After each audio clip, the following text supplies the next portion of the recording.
جب امام حسین میدان میں جانے لگے تو جناب زینب بچوں سے کہنے لگی نہ پہلے بھائی نہیں جائے گا، پہلے بھانجے جائیں گے۔ 2 بچے شہید ہوئے۔ حضرت قاسم بن حسن امام حسن کے بیٹے تھے۔ وہ جب میدان میں جانے لگے تو امام حسین نے کہا نہیں بھائی تو نہیں جائے گا، تو میرے بھائی کی نشانی ہے، میں جاؤں گا۔ تو حضرت قاسم بن حسن نے ایک تعویذ کھول کے دیا کہ ابا جی میرے والد نے کہا تھا جب بڑی مشکل آ جائے تو تعویذ کھول کے دیکھنا، تو آج بڑی مشکل آئی ہے تو میں نے تعویذ کھولا ہے، تو یہ دیکھیں کیا لکھا ہے۔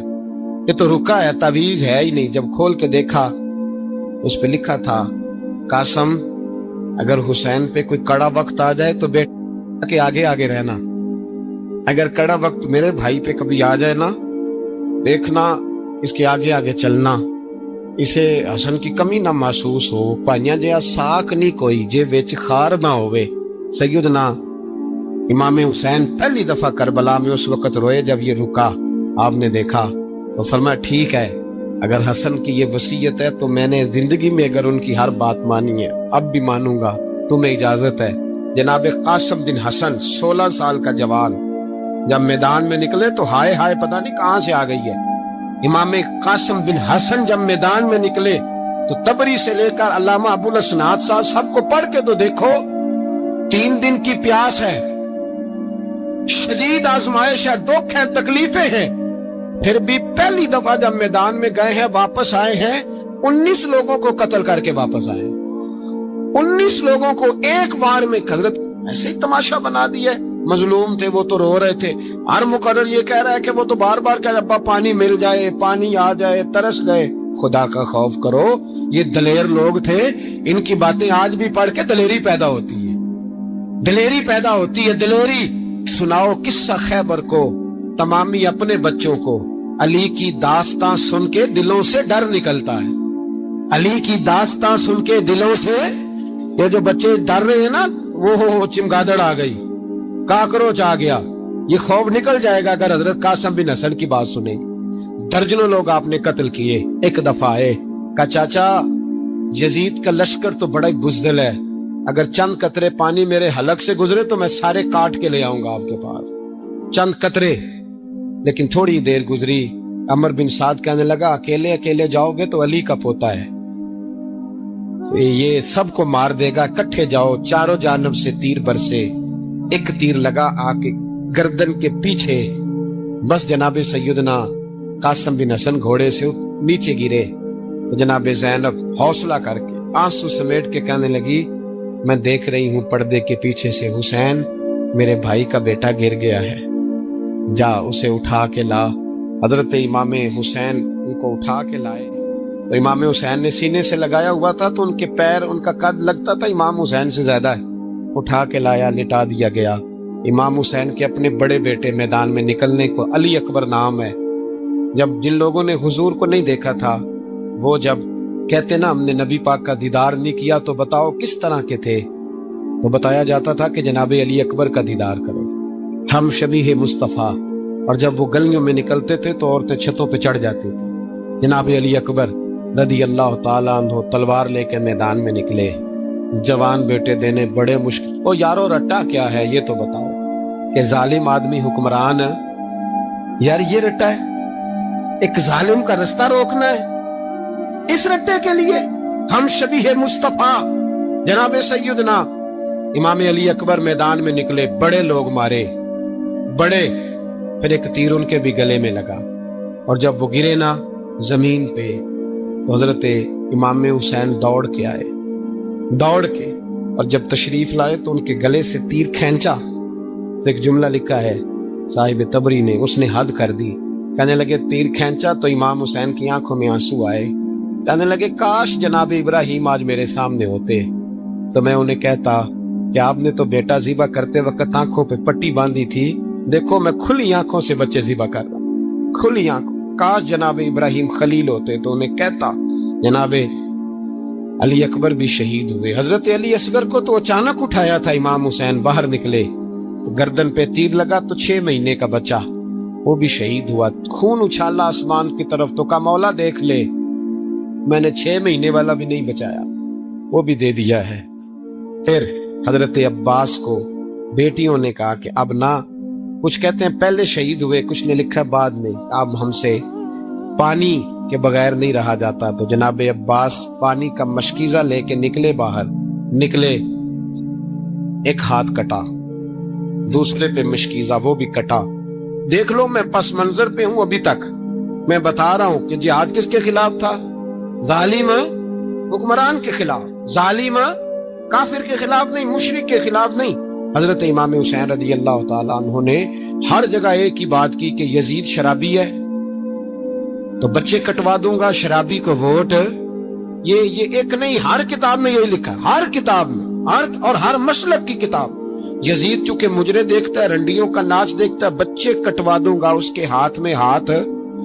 امام حسین نے فرمایا چونکہ اللہ کی حدوں کو توڑتا ہے، حقوق اللہ پامال کرتا ہے، حدود اللہ، بچے کٹوا دوں گا لیکن اس کے ہاتھ میں ہاتھ ہے۔ سارا دن خود مجرا دیکھنا اور 10 محرم کو 2 دیگیں پکا کے حسینی بن جانا، سارا سال خود گند مند کرنا، شرابیوں کے ساتھ رہنا، اور 10 محرم کو 2 آنسو بہا کے یاد رکھنا۔ میں ہمیشہ کہتا ہوں، پھر کہہ رہا ہوں، اس کے موبائل میں گندے گانے ہیں، گند دیکھتا ہے، شرابی کبابی کا سپورٹر ہے، ووٹر ہے، یا مجرے دیکھتا ہے، آتا جاتا ہے، وہ یاد رکھے قیامت میں امام حسین کا ہاتھ ہوگا، اس کا گریبان ہوگا۔ ہم سے نہ رقم ہوں گے قصیدے یزید کے، ہم لوگ تو حسین کے سیرت نگار۔ حضرت عباس کو کٹا، پھر پانی تو بھر لیا تھا، لا نہ سکے، پھر گردن کٹی تو شہید ہوئے۔ بچوں کی بھی شہادت ہوئی، پر جب ان کا لاشا اٹھایا تو امام حسین کہنے لگے مولا اب نہ حسین کی کمر کمزور ہو گئی ہے، اب کمزور ہو، اور بھائی ایک میت ہو جائے تو 4-5 دن تو پوری آنکھیں نہیں کھلتی، کیسا جری خاندان ہے۔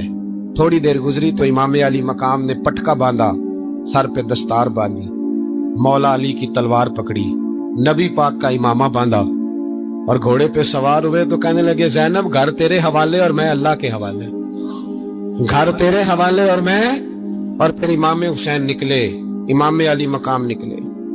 راوی کہتے ہیں کہ یہ جلوہ پہلے بھی بڑے سونے تھے، پر آج جو رنگ دیکھا وہ کبھی نہیں دیکھا۔ کیا انداز تھا، جدھر جاتے نعرہ لگاتے تو حد ہو جاتے۔ اتنے لوگ امام حسین نے کاٹے، اتنے کاٹے، پھر واپس پلٹ کے آئے اور کہنے لگے زینب ذرا پردے کے پیچھے سے دیکھ تو صحیح میری بہن، ان بزدلوں کو جرت ہی نہیں ہو رہی حسین کے مقابلے میں آنے کی، ایک دوسرے کو دھکا دیتے، تو جا تو جا، پھر اکٹھے وار ہوئے۔ یہ کون ہے کٹا ہوا، لباس ہے پھٹا ہوا، یہ بال یقین حسین ہے، نبی کا نور عین ہے۔ پھر چاروں جانب سے تیر برسے تو امام علی مقام چونکہ نماز کا وقت ہو گیا تھا، اترے گھوڑے سے، خون بہ رہا تھا، گرم ترین ریت سے تیمم کیا، سر سجدے میں رکھا، اور جب شمر آپ کی گردن کاٹنے لگا تو کہنے لگے ٹھہر جا ذرا رب سے ایک بات کر لینے دے، اور پھر بولے امام حسین، کہنے لگے مالک تو اب بتا کہ حسین سے راضی ہے کہ ناراض ہے، تو بتا۔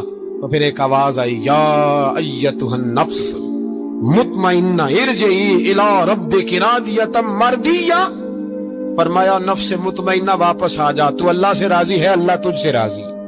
امام حسین وہاں شہید ہو گئے۔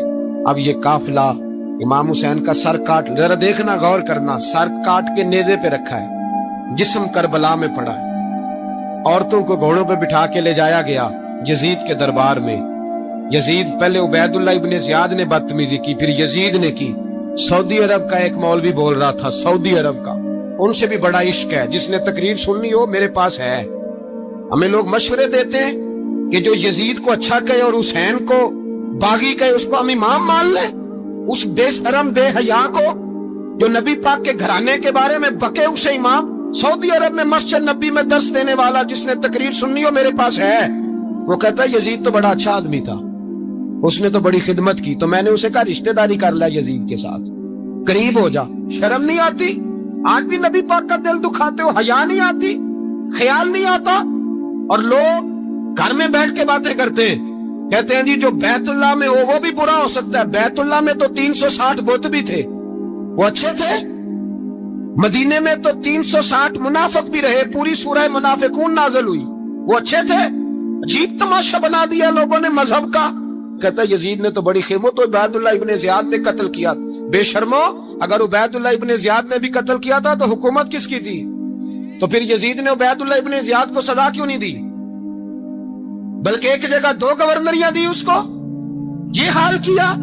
بلکہ سنو کہ یزید چھڑیاں مار رہا تھا، چھڑیاں امام حسین کے لبوں پہ، تو نعمان بن بشیر صحابی تھے، بول پڑے، کہنے لگے او یزید بدبخت، ہاتھ پیچھے اٹھا، مجھے اللہ کی عزت کی قسم میں نے سینکڑوں بار نبی پاک کو ان ہونٹوں کو چومتے دیکھا ہے۔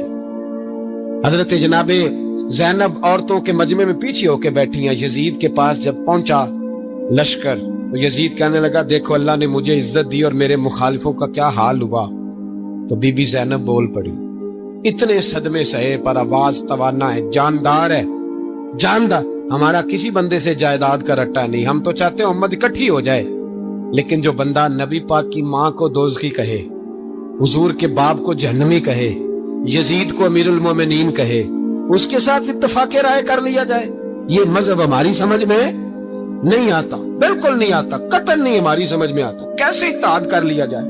یہاں تو میرے بھائی جو ہمارے ابا کا مخالف ہو اس سے اتحاد نہیں ہوتا، اور جو نبی پاک کے والد کو دوزخی کہے اس سے اتحاد ہو جائے۔ کہتے ہیں جی وہ جی اتنی فرقہ واریت ہو گئی، ہم کس مسجد میں جائیں؟ 60 پارٹیاں پاکستان میں رجسٹرڈ ہیں جو الیکشن لڑتی ہیں، کبھی کسی بندے کو ٹینشن نہیں ہوئی کہ کس کے پاس جائیں کس کے پاس نہ جائیں، کبھی نہیں کوئی بولا کہ اب وہ بھی کھڑا ہو گیا، وہ بھی، کوئی ٹینشن نہیں۔ مذہب کی باری ٹینشن ہو جاتی ہے، اتنا بڑا مذہب ہوتا ہے بھائی، غلط بندے بھی آ ہی جاتے ہیں بیچ میں، تھوڑا پہچان کے چلنا پڑتا ہے صحیح کون ہے اور غلط، اور یہی تو ہمیں امام حسین نے بتایا ہے کہ مذہب کے اندر ہی تم نے شناخت کرنی ہے کہ بندہ ٹھیک کون ہے اور بندہ غلط، یہی تو کربلا ہے، یہی تو امام حسین نے بتایا، کفر اسلام نہیں، حق اور باطل۔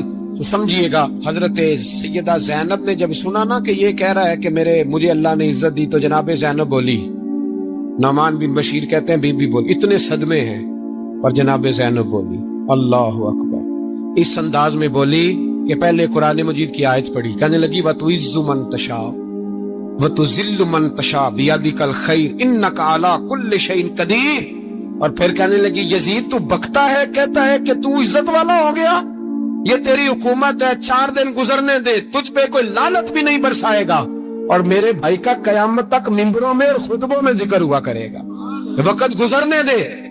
جب جناب بی بی زینب بول رہی تھی تو حضور کے ایک نابینا صحابی پاس بیٹھے تھے، جناب نعمان بن بشیر کا ہاتھ ہلایا، ہلا کے کہنے لگے کیا علی آ گئے؟ تو علی کی آواز لگتی ہے، جبریل امی بول رہے ہوں جیسے، حکمت کے گوہر رول رہے ہوں جیسے، دربار دمشق میں بی بی زینب کا خطاب، منبر پہ علی بول رہے ہوں جیسے۔ میرے بھائی بس کربلا والا قافلہ تو مدینے پہنچ گیا، 3 سال یزید نے حکومت کی، شرابیں عام ہو گئی، مکے پہ حملہ ہوا، خانہ کعبہ کا غلاف جلا، مدینے پہ اس نے حملہ کیا، 3 دن مسجد نبوی میں اس نے گھوڑے باندھے، مسجد نبوی میں صحابہ کو نکال کے اپنا اس نے امام مقرر کیا، لیکن پھر امت نے اسے قبول نہ کیا، پھر وہ رسوا ہوا اور آج تک وہ رسوا ہے، لیکن امام حسین کا نام کل بھی زندہ تھا اور آج بھی۔